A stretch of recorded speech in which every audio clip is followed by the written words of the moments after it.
Иран улс Америк нэгдсэн улсын цэргийн баазууд байрладаг Персийн булангийн орнууд руу агаарын цохилт хийлээ.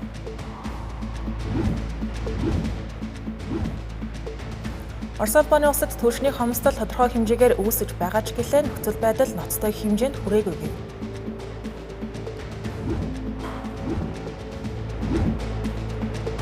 Серб улсын залуус 18 сар жагссны эцэст ерөнхийлөгч Александр Вучич огцорхоо зарлалаа.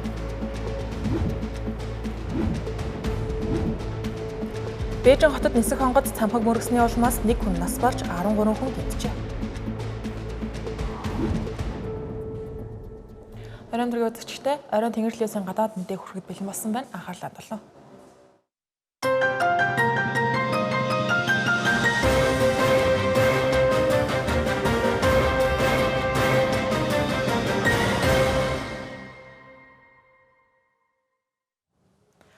За Иран улсын ерөнхийлөгч Масуд Пезешкиан Катар улсад зарцаагдаад байсан Ираны хөрөнгөөс 6 тэрбум $, чөлөөлөх ажил эхэлсэн гэж мэдэгдлээ.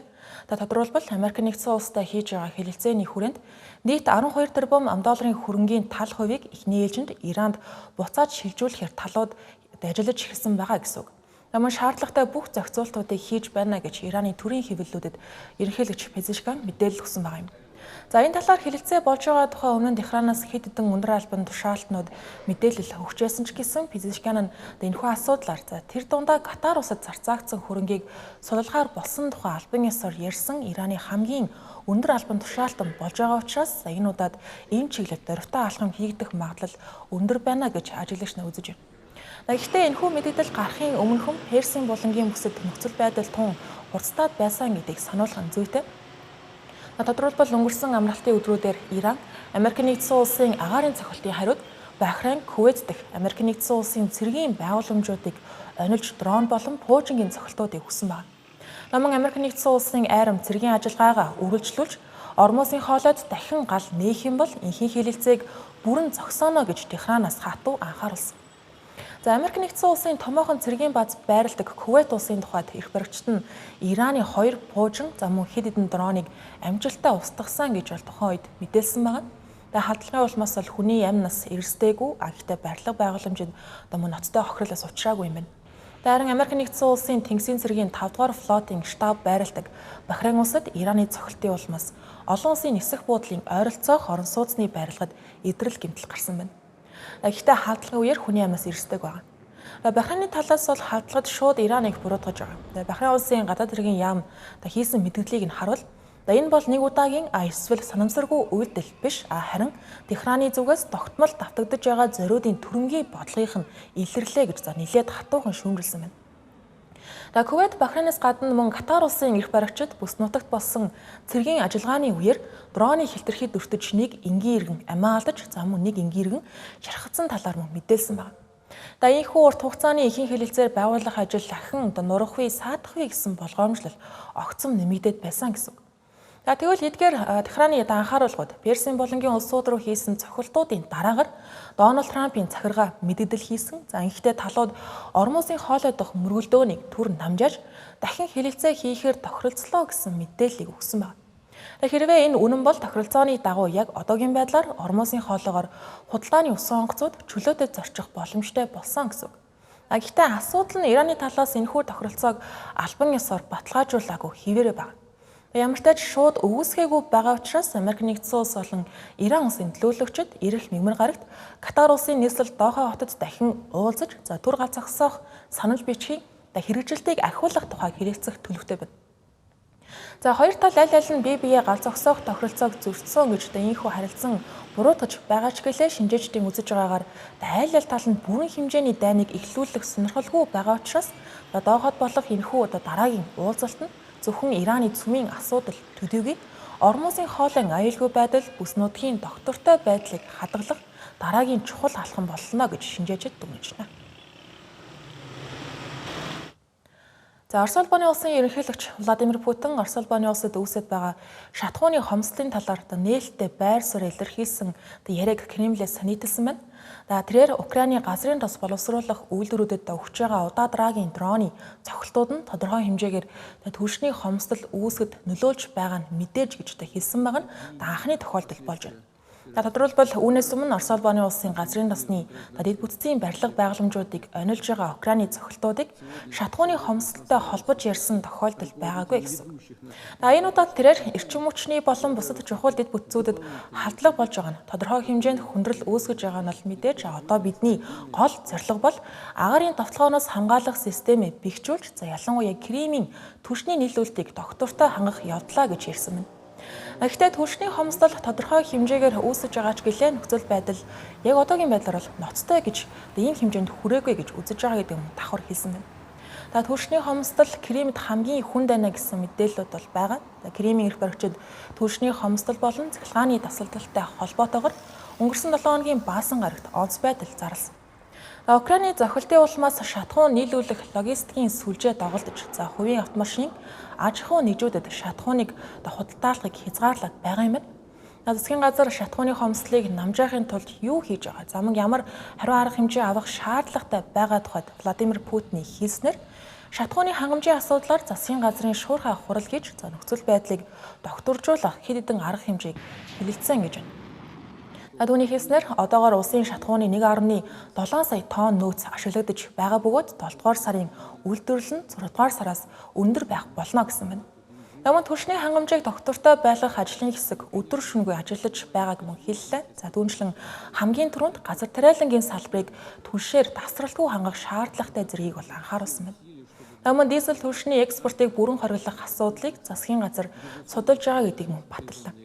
Үүний өмнө Орос улбаны улсын шадар сайд Александр Новак дизель түвш экспортлохыг хориглох талаар хэлэлцэж байгаа гэдгийг бол хэлж байсан. Гэхдээ бүрэн хориглох шаардлагагүй байж магадгүй гэсэн байр суурийг илэрхийлээд байсан юм. Дашин дуртахад Владимир Путиний энэхүү мэдээллийн өмнөхөн Украины дрон Орос улбаны улсын Краснодарын хязгаартах газрын тос боловсруулах үйлдвэрийг онилж томоохон гал гарсан байна. Мөн Ярославын боловсруулах үйлдвэрт зохилт болсон байж магадгүй байна. Краснодарын үйлдвэр фронтоос ойролцоогоор 300 км, Ярославын боловсруулах үйлдвэр Украины хилээс 700 км-ийн зайд байрладаг юм байна. Зохилтуудын дараагаар Украин улсын ерөнхийлөгч Владимир Зеленский эдгээр газрын тосны салбарын дэд бүтцийн барилга байгууламжуудыг онилсон халдлагуудаа Оросын армийн чадварыг сулруулах зорилготой ажиллагаа гэж тодорхойлсон байна. Серб улсын залуус 18 сарын турш эсэргүүцлийн жагсаал зохион байгуулсны эцэст Серб улсад улс төрд эргэлт болохгүй зүйл явдал болж байна гэж хэлж болохоор Серб улсын ерөнхийлөгч Александр Вучич ойрын хэдэн 7 хоногт багтаад албан тушаалаас огцорч үүгээр зогсохгүй ерөнхийлөгчийн болон парламентын ээлжид бус сонгуулийг явуулахаар зарлалаа. Тэрээр Белград хотод дэмжигчдийнхээ өмнө энэ тухай зарласан. Октоо бол түүний бүрийн эрхийн хугацаа анх 2027 онд дуусах ёстой байсан юм. Залуусын эхлүүлсэн эсэргүүцлийн хөдөлгөөний тухайд 2024 оны 11-р сард Нови Сад хотын төмөр замын буудлын дээврийн байгууламж нурж 16 хүн амиа алдсан ослоос үүдэлтэй байна. Жагсагчид энэхүү ослыг төрийн байгууллагуудын хариуцлагагүй байдал, барилгын салбарт дах авилгын үр дагавраа гэж үзэж байгаа. Тиймдээ ч эрх баригчдаас улс төрийн хариуцлагыг нэгсэн юм. Гэхдээ ерөнхийлөгчийг ажлаа хүлээлгэн өгч хугацаанаас нь өмнө бүх нийтийн сонгуул явуулахыг шаардсан. Оюутнуудын энэхүү хөдөлгөөн үнэхээр эрх баригч намынханд дарамт үзүүлж чадсан гэж хэлж болохоор байгаа юм. Ерөнхийлөгч огцорч хоёрч улсын хэмжээний томоохон сонгуулиудын хугацаанаас өмнө зарлагдаж байгаад энэхүү үйл явдлыг Сербид 2000-ад онд болж байсан зам. Дэглэм уснаас хойш хамгийн том иргэний эсэргүүцлийн хөдөлгөөний үр дүн гэж ажиглагч болон шинжээчнэр дүгнэж байгаа. Гэхдээ Александр Вучич албан тушаалаас буухад зарласан ч гэсэн сонгуулиар түүний удирдах байгаа эрх баригч нам болох Сербийн дэвшлэлт нам ерөнхийлөгчийн болон парламентын сонгуульд хоёуланд нь ялалт байгуулна гэдэгт итгэлтэй байгаа гэдэг юм хэлээд амжлаа. Гэхдээ сонгуульд эвсэл байгуулж өрсөлдөж гэхдээ эвслээ нэгдсэн Серб их нэртэйгээр байгуулах санал хүртэл гаргаад амжсан байна. Шинжээчдийн үзэж байгаагаар Александр Вучичийн огцорч байгаа явдал нь түүнийг улс төрөөс бүрэн явна гэсэн үг бишээ гэсэн. Сербид ерөнхийлөгчийн эрх мэдэл харьцангуй хязгаарлагдмал байдаг ч гэлээ Александр Вучичийн хувьд сүүлийн 12 жилийн турш ерөнхий сайд болон ерөнхийлөгчөөр ажиллаж байсан туршлагатай улс төрч үндсэндээ сүүлийн 12 жилийн хугацаанд Сербийн улс төрийн бүх гол шийдвэрийг Александр Вучич болон түүний намынхан гаргасан гэж хэлж болно гэсэн үг. Хэрвээ түүний нам парламентын сонгуульд ялах юм бол өөрөө дахин ерөнхий сайд болно. Тиймээс эрх мэдлээ хадгалж үлдэх боломжтой болно гэсэн. Намын ерөнхийлөгчийн албан тушаалд өөрийн ойрын холбоотныг нэрдэвшүүлэх магадлал хамгийн өндөр магадлалтай хувилбар гэгдэж байгаа. Серб улсын олон улсын давцанд эзэлдэг байр суурь тун өвөрмөц байдаг гэдгийг мэд дурдъя. Европын холбоонд эсэх хүсэлтэй орны статусд ч гэлээ Орос улбаны улстай уламжлалт ойр харилцаагаа хадгалсаар ирсэн олон талд төвийг сагсан бодлоготой улс. Александр Вучичийн хувьд сонгуульд ялах юм бол авилгатай тэмцэхэд дахин амлаж, за мөн тэтгэр нэмэгдүүлэх эмзэг бүлгийн иргэдийн халамжийг сайжруулах, намын улсын эрүүл мэндийн үйлчилгээний чанарыг дээшлүүлнэ зэрэг амлалтууд өгч байгаа. Эдгээр нь Серб улсыг Европын холбоонд элсүүлэхэд туслах хүчин зүйлсэд яах аргагүй орохоор байгаа. Тодорхойлох юм бол Европын холбоонд элсхийн тулд Серб улс нь шүүхийн хараат бус байдлыг бэхжүүлэх, авилга, зохион байгуулалттай гэмт хэрэгтэд тэмцэх, чөлөөт шударга сонгуулийн нөхцөлийг бүрдүүлэх, гадаад бодлогоо Европын холбооны бодлоготой уялдуулах зэрэг шаардлагууд тулгарч байгаа. Гэхдээ сөрөг хүчнийхний хувьд бол эрх баригчдыг улс төрийн өрсөлдөгчдөө дарамтлагдаг, авилгыг өөгшүүлдэг, хэвлэлийн эрх чөлөөг хязгаарладаг гэж хатуухан шүүмжилсэн хэвээр. Харин парламент эрх баригч намын зүгээс бол энэхүү шүүмжлэлүүдийг бол эсэргүүцэж байгаа. Одоогийн байдлаар дараагийн ээлжид бас парламентын сонгуулийн тов зарлагдаагүй байгаа ч гэлээ болох юм бол Серб улсын улс төр нийгэмд маш чухал ач холбогдолтой үйл явдал болно гэдэг нь энэхүү тодорхой байгаа юм байна. Өнгөрсөн баасан гарагт Хятад улсын нийслэл Бээжин хотын хамгийн өндөр барилгыг жижиг оврын нисэх онгоц мөргсөн ноцтой асалд гарсны улмаас энэхүү онгоцын нисгэгч амиа алж ослын газарт байсан 13 хүн гэмтэж бэрцэн талаар өнгөрсөн юм гарагт Хятад улсын эрх баригчид албан ёсны мэдээллийг өглөө. Энэхүү барилга нь Чоньян дүүрэгт байрладаг. Хятадын төрийн өмчөд санхүүгийн томоохон корпорац болох Сетик группийн төв байр байдаг барилга юм байна. Баасан гарагт орон нутгийн цагаар 17 цаг 55 минутын орчимд 2 хүний суудалтай, 1 хөдөлгүүртэй спорт зориултын нислэг онгоц нислэг үйлдэх үеэр тус барилгыг мөргсөн юм. Нислэг хянах Flight Radar цахим сайтын мэдээллээс бол харахад энэхүү онгоц баасан гарагийн 17 цаг 31 минутанд Пингүү дүүргийн нисэх талбайгаас хөөрч тухайн бүсэд хэсэг хугацаанд эргэлзнийхээ дараагаар баруун зүгт хотын төвөөр ниссэн юм байна. Олон нийтийн сүлжээнд тарсан ослын үеийн дүрс бичлэгт Сетик Тауэрын орчимд онгоцны ид анги барилгын хилтерхийнүүд гудамж руу шууд унаж байгаа нь бол харагдана. Намын гэрэл зургууд дээрх нисэх онгоцны загварыг харуулсан хэсгүүдээс харахад бол энэхүү онгоц нь Бээжингийн зүүн захын Пингүү дүүрэгт байрлах бүс нутгийн нислэгийн сургалт үйлчилгээ үзүүлэгч компани бүртгэлтэй онгоц байж магадгүй юм байна. Хятадын коммунист намын төв хорооны байртай маш ойрхон болсон энэхүү ослыг хийсэн нисгэгч хэрхэн хотын төв рүү ямар нэгэн саадгүйгээр нэвтэрч чадсан бэ гэдэг нь одоогоор тодорхойгүй байна. Энэхүү байршил нисэх онгоцны буудлаас хол байдаг. Мөн Хятад улсын агаарын зам маш хатуу хяналтанд байдаг. Чухал арга хэмжээний үеэр дрон, уралдааны тагтаа цааш шувуу нисэхийг хүртэл хоригддог байна. Осол болдог өдөр нарлаг тогтун цаг агаартай байсан гэдгийг мөн дурдхан зүйтэй. Ийм атал энэхүү онгоцыг хотын төв рүү чөлөөтэй ямар ч саадгүй очуулсан байгаа нь олон нийтийн гайхашрлыг төрүүлж байгаа юм. Одоогийн байдлаар цагдаа нар ослын газрыг хамгаалтанд авсан байна. Мөн осол гарсан шалтгааныг тодруулахаар ажиллаж байгаа юм байна. Европ даяар үргэлжилж байгаа хэд халалтт даамжирсаар хэд халалтын улмаас амнасаа алдсан хүмүүсийн тоо 1300 даваад байна. Хэд хэдэн хотод агаарын хэм 40 Цельсийг давж ердийнхөөс огцом нэмэгдсэн маш аюултай нөхцөл байдал үүсэж байна гэсэн. Мөн 40 хэм хүртэл ийхүү удаа халж байгаа нь зуны 6 дугаар сард баруун Европын түүхэнд тохиож байгаа хамгийн өндөр агаарын хэм гэдгийг анхаарах хэрэгтэй. Хоригчдын ихэнх нь Франц улсад мөн байгаа юм байна. Дэлхийн эрүүл мэндийн байгууллагын мэдээлснээр хэд халалт ихснээс хойш ойролцоогоор 1300 хүн амнасаа алдсны 1000 гаруй Франц улсад бүртгэгдсэн байгаа юм. Нас баралтын ихэнх нь 65 ба түүнээс дээш насныхан байгаа. Мөн гэртээ нас барах тохиолдол 40%-аар нэмэгдсэн байна. Халууны стрессийг хөвчлэн энэхүү чимээгүй алуурчин гэж салбарынхан нэрлэдэг юм байна. Мөн Европын байшин барилга, ажлын байр, сургуулиуд ийм өндөр температурт зориулагдаж баригдаагүй байдаг нь үүн дээр нэрмээс болж байна гэж мэргэжилтнүүд хэлж байгаа.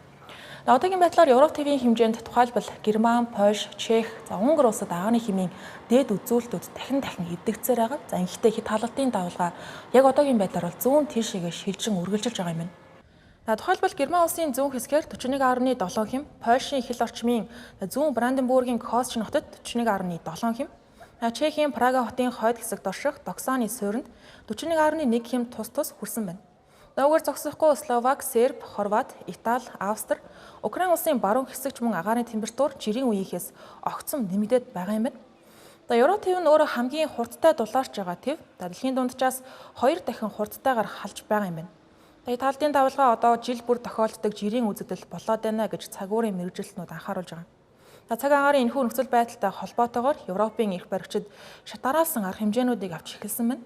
Өнгөрсөн 7 хоногийн пүрэв гарагт Нидерланд улсын хөгжмийн наадам энэхүү хэд халдны улмаас зовлон түвшний сэрэмжлүүлэг зарлагдаад байсан тул туслагдсан байна. Түүнчлэн Парис хотод эрх баригчид яаралтай тусламжийн үйлчилгээний ачааллыг бууруулах зорилгоор олон нийтийн газар согтууруулах ундаа хэрэглэхийг хориглож, номон жагсаал цуглаан олон нийтийг хамарсан үйл ажиллагаануудыг явуулахыг хориглосон байгаа юм байна.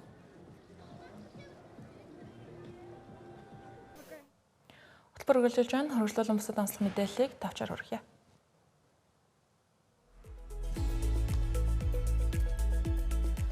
Өнөөдөр улсад өнгөрсөн 7 хоногт болсон 2 удаагийн хүчтэй газар хөдлөлийн дараах аврах ажиллагаа үргэлжилсээр байна. Амиа алдагсын тоо нэмэгцээр өнөөдрийн байдлаар 1450 хүрчээ. Хамгийн хохирол амлсан Лагуара мужид олон улсын аврах багууд ажиллаж байгаа. Тус улсын төр ерөнхийлөгч Делси Родригес амьд хүмүүсийг авран гаргасаар байгаа учраас эрен хайх ажиллагааг зогсоохгүй гэдгээ мэдгдлээ.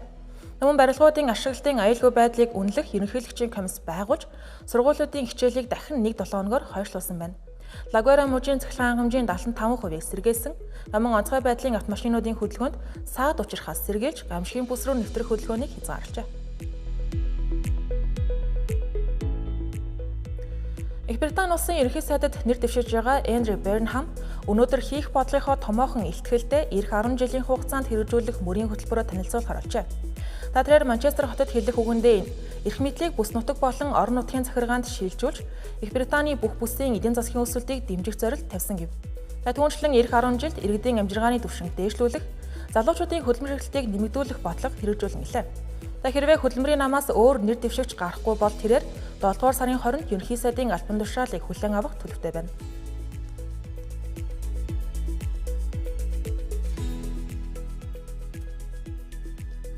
Франц улсын зүүн хэсгийн Томплен хотод сургалтын зориулалттай жижиг онгоц осолдож, зочиж явсан 11 хүн бүгд амиа алдсан талаар орон нутгийн албаныхан мэдээллээ. Амиа алдсан хүмүүсийн дунд нисгэгч, 5 сурагч багш, мөн анх удаа шүүхрээр үсрэхээр бэлтгэж байсан 5 хүн байжээ. Онгоц Нэнси Эсэ нисэх буудлаас хөөрсний дараахан осолдсон байна. Францын прокурорын газар ослын шалтгааныг тогтоох мөрдөн шалгах ажиллагааг эхлүүлсэн байна. Зарим зорчигчийн ар гэрийнхэн осол болох үед нисэх буудал байсан бөгөөд ослыг нүдэрээ харсан гэсэн үг.